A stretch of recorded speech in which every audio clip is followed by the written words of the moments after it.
కొంతమంది అంటారు, ప్రభువు నమ్ముకున్న వాళ్ళకి కష్టాలు వస్తాయి ఏంటండి, నమ్ముకున్న వాళ్ళు బాగానే ఉన్నారు కదా. ప్రభు నమ్ముకున్న మామే ఇల్లు కట్టుకోలేకపోయాం, వాళ్ళు చూడండి ఎన్ని ఇల్లు కట్టేశారో.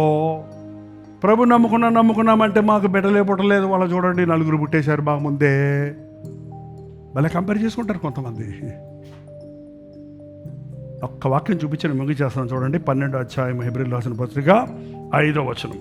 నా కుమారుడా, నా కుమారుడా, నా కుమారుడా, ప్రభువు చేయు శిక్షను తృణీకరించుకోము. ఆయన నిన్ను గద్దించినప్పుడు విసుకకుము.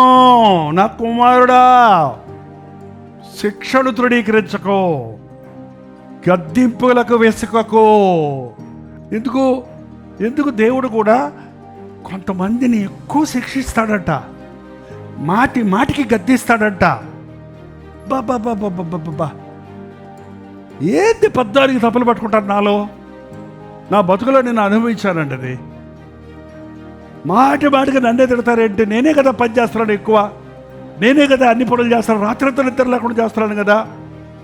నువ్వు అన్నదనేమో మంచిలు దాకా వాళ్ళు అడగరేంటి, ఊరికి ఎస్కేప్ అయ్యే వాళ్ళని ఏమనరు, నన్ను మాత్రమే అంటారేంటి సేవకుడు, నన్ను మాత్రం మిస్అండర్స్టాండ్ చేసుకుంటాడేంటి, నన్ను మాత్రం అందరి ముందు అవమానపరుస్తాడు, గద్దిస్తాడేంటి అని బలి బాధపడేవాడిని.